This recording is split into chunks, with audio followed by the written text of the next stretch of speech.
All right, you got the picture? Good. Everybody get back to work. So I want to get you guys' opinions on this. We're gonna watch the news story of it. But this man was, I'm pretty sure this was during COVID. This man was outside of his store front, and there was a homeless lady outside his store. So he started spraying her with water. I'm gonna let you guys watch the video, and I want to get your guys' opinion on this. New at 10, a man caught on camera hosing down a homeless woman in the city of San Francisco. This video tonight sparking outrage. And this evening, we are hearing from that man who says he was frustrated and tonight he is sorry. KTVU's Amber Lee live in the city. And Amber, that video, again, touching off a lot of nerves here. Absolutely, Mike. We're on Montgomery Street where the incident took place. There is a strong police presence out here tonight. An officer tells me they will be here 24/7 to make sure there's no violence after businesses that had nothing to do with the incident received threats.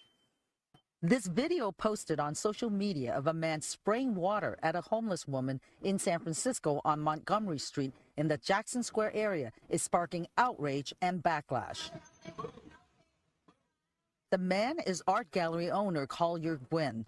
He tells me the video shows only part of what happened. How I snapped, and that I apologize for tremendously. That's not myself. Gwynn says the homeless woman first showed up in the area 2 weeks ago. He says he allowed her to sleep in his doorway for 4 days. Gwynn and other area business owners tell me they called police multiple times over her disruptive behavior and that they tried to get her help, but that she refused to leave and refused services. Pulling her hair, screaming, yelling. She's psychotic. She's hallucinating. On Monday morning, Gwynn says he was cleaning the street with a hose and repeatedly asked her to move and became frustrated when she refused. I asked him if he was sorry his actions were caught on video or that he thought what he did was wrong. I'm totally sorry that I reacted where I tried to move her and did so in a way that was, not the right way. The notion of anybody treating another human being like that on our streets is just gut-wrenching and horrible. Supervisor Aaron Peskin represents that district. He says the homeless woman is known to authorities and neighbors both here in this area and nearby North Beach. I've been in touch with the police. As far as I'm concerned, this is assault. The front door of Gwynn's business was broken. He says it happened Tuesday afternoon and that it was backlash for spraying water on the homeless woman. He says 3 men he doesn't know came to confront him. They smashed the window. I'm not surprised. I understand people get outraged when they see things like that. Supervisor Peskin tells me police are investigating this matter. He says Gwynn should face consequences for his actions. A fire department spokesman says a crisis response team on routine patrol was able to engage the homeless woman, which resulted in her accepting city services. Mike? How does so what's your guys' initial reaction to that?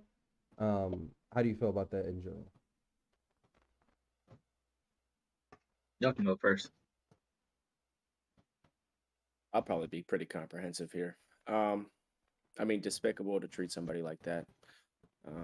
Initial response, knowing that it is in San Francisco, they have the largest homeless problem in the country.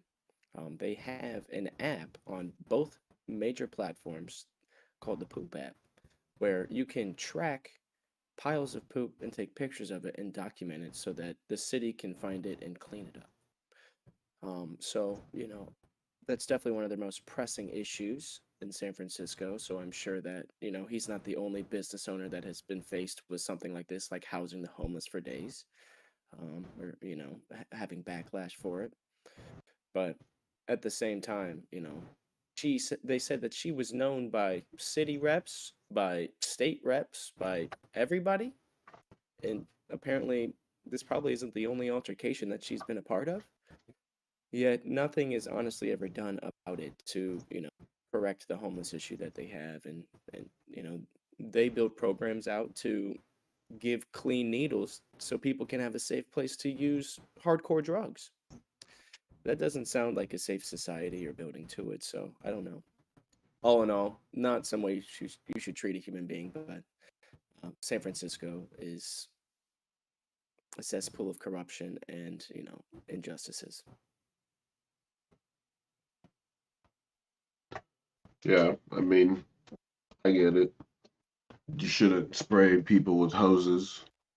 Like, that's demeaning as a person. I get it. At the same time, this man has a business to run, and you're blocking his entrance to his business with your belongings, your home. He allows you to sleep there for X amount of days. At some point, a rational person would understand, like, my days are numbered. But as they said, she was irrational, psychotic, unhinged, whatever you.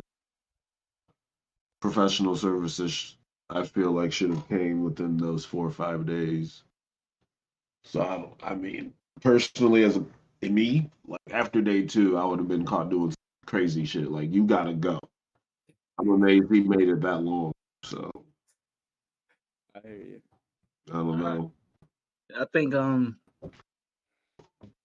it's partly on the city as well. Like ultimately he did call people and it sounded like they didn't really remove her from the premises or get her the proper help. So he's going to get all the backlash, but in reality some of the backlash needs to fall on either the city officials or the city for not actually taking care of the homeless issue. Maybe they could take some of this divorce settlement money to the city. That's a great idea. Take it from the woman and give it to the city. See how that works. A change of city elected officials would be nice too. I believe, Nancy Pelosi just finished, but she ran that city for like 50 years or something, 60 years. I mean, that's crazy. That's just crazy. That is crazy. Kamala Harris also had a district in San Francisco. Yeah. Mm. I mean, I can see it from both perspectives. But what I'll always come back to, what his actions were deplorable at the end of the day. Deplorable. Yeah. But from his standpoint, making an argument for him, if you've called the police, if you have things in within your city or district where they're supposed to come and help these homeless people, give them a place to stay so they're not in front of your business, possibly ruining people from coming into your business, that's on the city. Now, I'm with LA. At a certain amount of time, you're going to feel like you need to take things into your own hands. Yeah. The only thing worse that he could have did was try to physically move her. And that would have been like even a whole, that would have been even, I think, worse, because it would be like him trying to fight this homeless lady, and that would probably make his business even look worse.